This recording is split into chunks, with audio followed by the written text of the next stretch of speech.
Greetings and happy Sunday to you from Raiderland. Ryan Hyatt with you today with your Sunday podcast. We'll take a quick trip around the Big 12, look at a few things that are going on this weekend, then let you get on your way. It had to be fun as Texas Tech fans to have the hay put up in the barn Thursday night, as Spike Dykes like to say, and just watch the carnage around the league yesterday. Said yesterday we would learn a lot about the Big 12. I think we actually did. We'll start off with Texas. Several reports, including ESPN Longhorn Network, saying, no, Charlie Strong not in jeopardy of being fired mid-season if they lose to Oklahoma. So when I see that report, it tells me that Charlie Strong is definitely in jeopardy of being fired mid-season. It will matter what happens and how it happens. The how may be more important than the what. They can lose to Oklahoma, but if they continue to look like a grease fire on special teams and like a team that doesn't value defense, which with a head coach who supposedly is all about defense and discipline, he's in trouble. Special teams is always about coaching and discipline and utilizing the right personnel. Texas can't seem to figure that out right now. That's not a good sign going forward. The other thing that kills Charlie Strong right now, LSU. Les Miles is going to get Charlie Strong fired because of the opening. That's going to create a domino effect, and ADs panic and big boosters panic when there are a lot of coaching changes and they think they can't get their guy, who may be down in Houston or may not. Charlie Strong in jeopardy, you bet. Let's go to Oklahoma and TCU. Gary Patterson complaining about the officiating after yesterday's game. Hey, bud, you wanted to be in the Big 12. Now you're officially in the Big 12. You feel like you got screwed around by the officials. Welcome to it. The big teams have been getting that preferential treatment for a while. The league, I think, feels like they've got to prop up Oklahoma as best they can. And now you can feel like you're a full-fledged member of the league, even if you may still be getting screwed on some money. Nobody really knows the details. Oklahoma, on the other hand, they are your odds-on favorite right now to win the league. Boy, Lincoln Riley looks like a smart offensive coordinator when he hands the ball off a lot. Baker Mayfield looks a whole lot better when he's got a running game and it's not on his shoulders. If they had a modicum of defense, OU would be in the national conversation. They don't.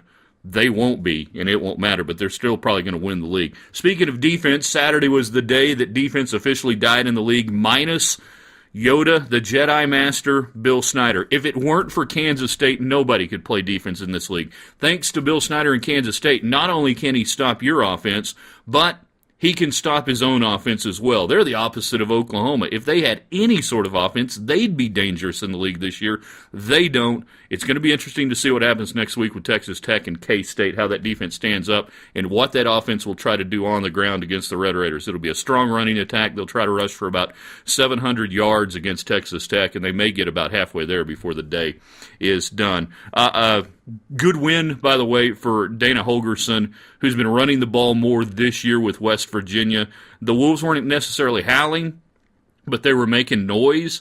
They've got a chance to put together maybe a pretty decent record, get to a pretty good bowl. That'll hold some things off there. Hi there, Baylor. You're getting exposed every week. You've just played your last game against a team that's really going to be inferior to you. You gave up a ton of points to an Iowa State team that doesn't score a whole lot.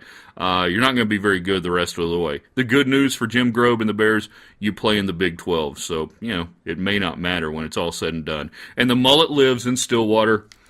Gundy, every time you think he's in trouble, he does something to save his job. That haircut money is going to keep coming in. Boone Pickens will stay away for a little while longer. It was a nice win for them, obviously, over Texas, and frustrating at times in that series for Oklahoma State. There's your Big 12 look. We've got a lot more coming up for you this week on the site. Check out something every day. We've got fresh content, blogs, videos, podcasts, you name it. We love to hear your comments.